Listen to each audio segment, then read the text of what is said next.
KUD bukannya tambah keren, tambah malu kan? Betul.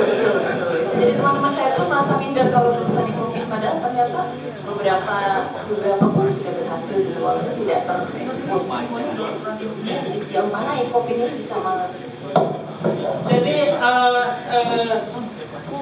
waktu zaman Orde Baru, Pak Harto itu memang didukung oleh ekonomi canggih. Dan koperasi itu dikonstruksikan sedemikian rupa. Misalnya apa? Diciptakan Ecopin itu salah satunya. Terus kemudian dibantu infrastrukturnya sampai ke pengurusnya, dikasih duitnya, dikasih bisnisnya KUD. Ada KUD, terus bentuk Ecopin kayak gitu. Ini adalah konsep yang cara membangun yang salah dari awal memang. Harusnya yang namanya membangun koperasi itu Profesor Sriadi pernah menyampaikan sama saya, Saudara Suroto, itu namanya Bung Hatta waktu masih hidup pernah dipanggil sama Pak Harto ke istana. Bung Hatta, bagaimana caranya membangun koperasi? Bung Hatta menjawabnya, koperasi harus dibangun dari bawah. Artinya dibangun melalui pendidikan, membangun kesadaran orang dulu. Karena koperasi itu people based association. Mindset orang yang penting itu yang diubah. Tentang pengetahuannya, tentang koperasi itu apa, tentang semangat, tentang nasionalisme, tentang keadilan, tentang demokrasi, tentang konstitusi. Itu yang harusnya dibangun dulu. Nah, terus kemudian setelah Bung Hatta pulang, Sriadi dipanggil sama Pak Harto khusus, saya setuju sama Bung Hatta. Memang bagus membangun koperasi dari bawah. Tapi kalau kayak gitu lama, gitu. Kita harus rekayasa dari atas. Nah, termasuk Ecopin itu dibangun direkayasa dari atas, bukan dari kebutuhan dari bawah. Harusnya kan yang dibangun itu kan koperasinya dulu. Sudah ada apa? Permintaan, baru ada penawaran kan? Maksudnya apa? Setelah apa? Terbangun ekonominya koperasi, dan itu genuine koperasi, baru ada. Nah, koperasinya sudah dirusak karena apa? Digelontori tadi, Mbak. Akhirnya sindrom dependensi, sindrom ketergantungan terhadap bantuan. Nah, kelembagaan koperasinya hancur, otomatis konsep pendidikan yang direkayasa seharusnya sarjana-sarjana itu menyuplai koperasi ya juga nggak ada hasilnya. KUD itu sekarang itu begitu dicabut impresnya tahun 98, itu kan dicabut fasilitasnya ya. Tahun 98 itu kayak dicabut nyawanya, itu langsung rontok semua itu, Mbak. Nah, bagaimana Ecopin? Ecopin itu juga akhirnya ditopang hanya sekarang itu dari dana APBN yang dialokasikan dari sekian persen alokasi di Ecopin. Mahasiswanya sudah nggak ada sekarang, saya datang, dan sekarang rektornya sudah ganti, Profesor Burhanuddin Abdullah, itu kan mantan gubernur BI ya.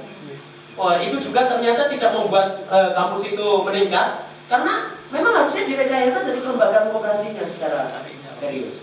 Nah, kalau mau membangun koperasi itu sebetulnya jangan hanya dikhususkan di universitas koperasi seperti itu. Kalau di luar negeri, itu yang namanya ilmu koperasi itu ada di universitas umum.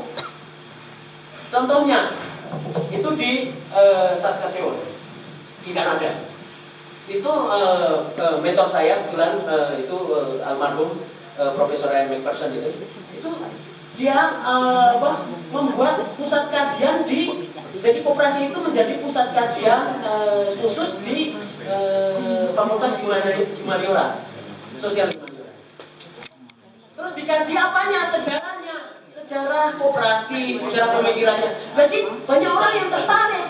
Kalau di Indonesia itu yang namanya koperasi selalu dilekatkan sama lembaga ekonominya atau fakultas ekonomi kan gitu. Terus dipelajarinya hanya sebagai usaha mikroorganisasi. Itu sudah dipelajari sejarahnya, spiritnya. Itu kan sejarah perkembangan pemikiran manusia. Akhirnya koperasi menjadi lemah. Jadi lokusnya itu harusnya itu ada di kajian sosial humaniora. Ekonomi itu hanya departementalisasinya. Nah, di Indonesia itu bukan apa-apa ya. Kalau masuk di kampus-kampus itu sangat menyedihkan. Itu mata kuliah koperasi aja sekarang sudah dihapus. Tapi saya senang sekali karena ada Bu Nining Susilo, katanya Ibu Sri Mulyani itu kan saya kolega sangat dekat sekali sama beliau nih. Beliau mengundang saya, Bu Bu Sri Mulyani itu, Bu Nini Susila itu langsung Mas Roto, kita mau rintis ini pusat kajian koperasi. Saya minta Anda, sampai Pak Warek itu minta saya suruh ngajar di UI, tapi saya bilang wah saya nggak ada waktu ya. Kalau saya memang juga mungkin bukan tipikal orang mengajar pribadi gitu, mungkin daripada percuma. Itu sekarang sudah jadi mata berapa? Dan saya senang waktu itu mengisi kuliah perdananya banyak sekali mahasiswa. Dan sekarang dosen-dosennya juga bergairah meneliti koperasi secara serius. Kemarin terakhir itu kajiannya apa hubungannya Gini rasio sama tingkat kontribusi PDB koperasi dari koperasi di suatu negara. Apakah korelasinya positif atau negatif? Dalam arti kalau positif itu berarti Gini rasionya kontribusi PDB-nya tinggi, apakah Gini rasionya itu juga rendah? Ternyata memang betul. Koperasi itu begitu dia kontribusi PDB-nya tinggi, Gini rasionya dia rendah. Kenapa? Karena dia sudah redistribusi pendapatan sama kekayaan tadi. Jadi itu kenapa kok bahkan mohon maaf ya, Icopin itu sekarang itu hanya sekedar nama, Mbak. Institut Manajemen Icopin dirubah. Karena apa? Tidak percaya diri. Karena takut tidak laku. Ya. Saya juga punya teman-teman yang lulusan dari Icopin itu saya bilang, kamu kenapa lemah? Maaf ya, lemah semangat gitu.